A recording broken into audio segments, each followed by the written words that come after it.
All right, let's dive into a story that on the surface seems super simple. A homeowners association takes a developer to court for, breaking the rules. It sounds like an open and shut case, right? Well, something really weird happened. The facts of the case ended up not mattering at all. Let's get into it. So here's the setup, plain and simple. On the one hand, you've got the allegation. A developer clearly violates a building rule that's been on the books for more than 60 years. And on the other hand, the totally baffling ruling. Case dismissed. Yeah, exactly. Why? How on earth does a case that looks like a total slam dunk for the HOA just get thrown out before anyone even really talks about the evidence? Well, that's the mystery we're going to unravel right now. Okay, so to really get what happened here, we got to go back to the beginning. Let's look at the HOA's complaint, which honestly seemed totally solid. On paper, their case looked airtight. So, in one corner, you've got the Camelback Del Este Homeowners Association. They're the petitioner. And in the other corner, Green Elephant Development, the respondent. It's that classic story, right? The longtime residents trying to protect their community's rules versus a brand new developer. And the whole fight boils down to this one piece of paper, a declaration of restrictions, all the way from 1957. For decades, this document was basically the law of the land for any building in this Phoenix neighborhood. And this is where it looks really bad for the developer. I mean, the numbers don't lie, right? The 1957 declaration demands a side setback of at least 7 feet. But the developer's own plans, they show a setback of just about 3.5 feet. Seems pretty cut and dry. But here is where the story takes a massive left turn. When they finally get to the hearing, the developer's lawyer does something totally unexpected. He doesn't argue about the 7-foot rule. He doesn't debate the measurements. Nope.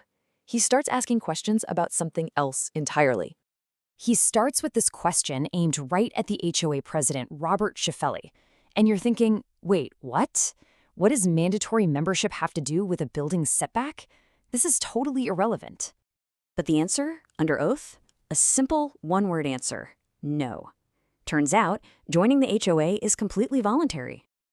Okay, so the lawyer doesn't stop there. He keeps pushing, digging into how this HOA actually works. Next up, what about money? Are homeowners forced to pay dues? And once again, the answer is a flat no. The president has to admit that all the money they get from residents are basically voluntary contributions, not required fees. Then comes the final question in this line of attack, this time about property. Does the HOA actually own anything? Like parks or roads or common areas? And boom, for the third time, the answer is no. This HOA, it doesn't actually own any real estate in the community it's supposed to be representing. And then the lawyer goes in for the knockout punch. He gets the HOA president to admit something huge. He doesn't even own a house in the subdivision. He's not one of the 83 lots governed by that 1957 document. His own home is somewhere else nearby. And right there, those answers, that's what blew up the HOA's entire case.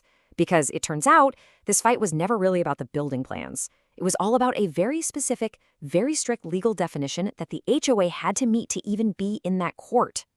See, here's the legal nitty-gritty.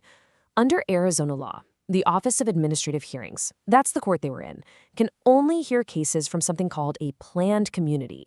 And to be a planned community, you have to check all 3 of these boxes. You have to own common property, membership has to be mandatory, and you have to have the power to collect mandatory dues. So let's just run down that checklist using the president's own words. Does the HOA own common property? Nope. Is membership mandatory? Nope. Are assessments mandatory? A big nope. The Camelback Del Este HOA strikes out on every single point. And all of that leads us right to the verdict. Because the HOA wasn't a planned community, all that stuff about the 7-foot setback rule, it suddenly didn't matter at all. It was completely irrelevant. I mean, the judge couldn't have been clearer. She basically said, this court doesn't have the power to even listen to this case. So the developer's motion was granted and the case was over. It wasn't about who was right or wrong on the setback. It was about being in the wrong courtroom to begin with. And that right there is the big lesson. In a legal battle, jurisdiction is everything. The HOA might have been 100% correct about that developer violating the rules, but they lost before they even started because they knocked on the wrong door. The procedure was more important than the facts. So it makes you think, right? In any kind of fight, legal or otherwise, it's not enough to just be right on the facts. You also have to ask yourself, are you even fighting in the right arena to begin with?